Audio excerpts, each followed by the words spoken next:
Good morning guys, this is Mike at syempre may bago na naman tayong kwento for today's video. So nandito tayo ngayon sa Anilaw and actually ito yung araw na pinakahihintay ng aming pamilya. Ngayon mangyayari yung groundbreaking ng aming pangarap na matagal na namin inasam, but ngayon pa lang mangyayari. Matagal man pero masaya dahil may mangyayari. So for today's video, ayan, kita ko sa inyo, meron kaming groundbreaking. So hindi naman siya malaking groundbreaking, gusto ko lang magkaroon ng groundbreaking para makwento sa inyo ano ba yung mga pinagdaanan namin during the process of making this dream project. So today is December 1, 2024. So gaganap yung aming pinaka-hintay. So in-invite ko lahat ng mga kapatid ko, mga pamangkin. So yan sila guys. So maya maya mag-start na yung program. Mabilis lang to, sandali lang to. And then set up lang muna, then balik kami mamaya, ayusin lang namin. So bye guys, mamaya ulit. 1 hour later. Energy check muna, energy check. FF! Ano gagawin? Hello po, good morning po. Welcome to Jollibee! Ano, Mike? Ilapit mo. Yan. Thank you very much po sa paglalaan niya ng oras ngayong umaga. And bago po tayo mag-start, ililid po muna ni Gabi yung ating prayer before.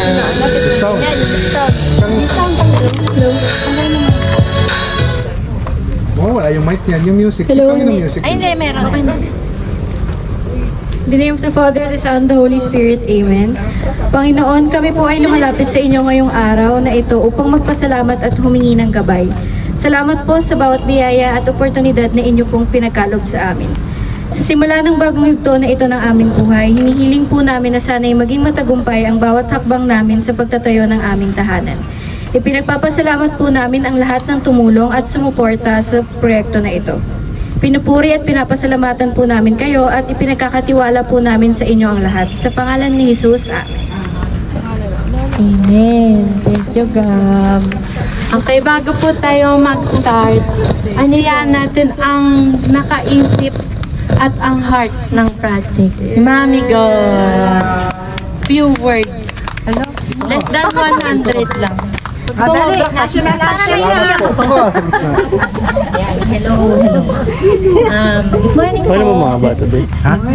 Siksik, liig at tag-uumapaw na pasasalamat kay Lord at saka sa family, sa buo Cardenas at saka sa Peda. Na-inspire kami ni Mike na magpatayo ng bahay kasi madami ako na napapanood sa TikTok, mga simpleng couple na nag-iisip kung paano sila mag-start. Pero sa face namin ni Mike, 22 years bago kami magpapatayo ng bahay. Siguro kasi, bakit ngayon? Bakit 22 years? Bakit inabot kami ng ganun? At saka, bakit meron na kaming 2 college, saka pa kami nakapag-isip magpatayo? Siguro, para sa akin, parang feeling ko, sinasabi ni Lord sa amin na, kaya niyo na kasi. Yung ganun. Kasi, kaya niyo na, kahit anong hirap, kaya niyo na. Tapos, tapos iniisip ko din, na parang tinuruan na rin kami ni Lord na lahat ng blessings, lahat ng trials, tinuruan niya kami maging humble talaga.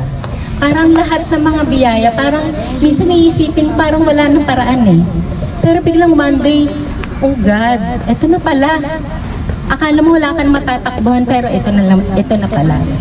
Tapos na-inspired din ako sa lahat ng kwento ng buhay ninyo. Parang ganun, parang yung sabi nga ni Kuya Obet kahapon, fair lang ang laban sa buhay. Lahat dapat fair. Lahat dapat pinaghihirapan. Hindi lahat yung isang click lang. Di ba mas masarap yung blessing na pinaghirapan? Tapos basta sobrang saya ko. Tapos nung nakita ko ng isa-isa kayong umappear kasi feeling namin ni Mike na parang, uy, parang kami lang. Pero talagang overwhelmed kasi lahat present. Thank you, thank you, thank you. At saka ang wish ko lang, lahat para sa atin happy, full of love. Yun lang. Salamat, salamat talaga, and God bless us all. Meron din akong wish. Pagka may swimming pool, ako nang tatalon. Doon manggagaling yung slide. And may we go on ang may sleepless nights at ang grabe ang dedication, ang pagpila ng mahaba. That's check. right. Sound. So yun, good morning guys. Maraming salamat. Ang haba ng speech ni Godel, mukhang hindi ko kayang pantayan. So iksian ko na lang. So yun, actually, totoo yung pag-ibig. Kapag meron kayong pag-ibig, malayo mararating nyo. Although di pa ako sinasagot ni pag-ibig, pero malapit na. Medyo konti na lang, padating na siya. So ito, matagal na namin yun, totoo. Sobrang tagal ko na itong pinangarap. Naisip ko nga parang, bakit dasal kami ng dasal eh. Napanood ko yung minsan sa TikTok kwento lang si Miriam Defensor Santiago. Sabi, tinanong sa kanya, ano ba yung pinagdadasal mo? Sabi ni Miriam, meron daw siyang theory about pagdadasal. Hindi daw nababago ng dasal yung pag-iisip ni Lord. Kasi kung meron daw dalawang boxer, na parehos nagdadasal sa the same, magkalaban sila, the same na Diyos. Alam nga naman daw may panigan yung isa. So yun daw pagdadasal pala is parang inihahanda ni Lord yung isip natin para tanggapin natin kung ano yung will na ibibigay na para sa atin. And then one time yun din, di ko alam kung bakit, nabasa ko lang din parang Isaiah 60:22. Sabi niya doon, when the time is right, I, God, will make it happen. So siguro ito na yon. Ito na yung will make it happen. Sa sobrang tagal, sa sobrang dami ng pag-aantay, baka dati hindi pa yun yung tamang panahon. So hopefully ito na yung tamang panahon. And salamat sa inyong lahat. Salamat sa lahat ng suporta. Alam natin kung ano nangyari dito, unti-unti. Jessie, puro utang, bayad. Para lang anay, kung ano lang meron, hanggang sa mangyari to, kaobet, kahit dun sa kabila. Ang maganda doon, willing pa din daw ulit na akong pautangin. So, sabi ko nga sa inyo, pag may pag-ibig. At hindi na sila nakamit eh. Naka-video nga eh, para i-capture mo, mukha mo na. Kapag ko pa pinagagamit sa inyo ATM, kaya kayo, ano ayaw ninyo? So yun guys, maraming salamat, di ko na pahabain. So, mabilis lang tayo dito, and then mamaya, salo-salo tayo doon. Bilang pasinaya sa ating ano. So salamat guys, thank you. Siyempre, lastly, ang Happy birthday! Dito Good morning po sa ating lahat. Sa aking Cardenas family, sa aking mga tito, tita, mga pinsan, kaibigan.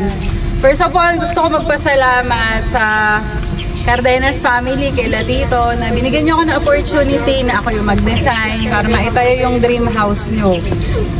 In behalf of AMBL Construction, nagpapasalamat uli ako sa inyo. Makakaasa kayo na gagawin namin ang lahat ng aming makakaya para maitayo ng matibay itong dream house nyo. Nagpapasalamat din ako dun sa magiging kasama ko sa team na to. Kilala nyo naman lahat yung mga tauhan ko. Ayun, si Kuya Gilbert, yung foreman, si Cecil na Mason, tsaka si Kuya Alan, si Relan Pintor. Wala lang dito yung isa, yung carpentero, si D-Boy, tsaka welder. Tapos, yung dakila namin, ano dyan, labor, Gary. Tawag ka na lang, madadagdagan ka. Tagahukan. Count me in. Pagkakain. Yung bahay na to may sukat na 130 square meter, 2-story, modern, tropical design. Kaya ni Tito to. Nangyari namin to. Muli po, maraming salamat sa inyong pagdalaw. Welcome po sa ating groundbreaking ceremony ng kanilang dream house. okay, thank you po. And then, para po talaga, umpisa na natin ang new chapter. Magkakato tayo ng ribbon!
ayun guys, patapos na kami dito sa aming munting programa. And then, kain tayo sa Kubo guys. Tara, tara. Mamaya natin siya balikan. Kung hindi na lang kunin mo. Saka yung ano. Mamaya tayo bumalik. Saka speaker.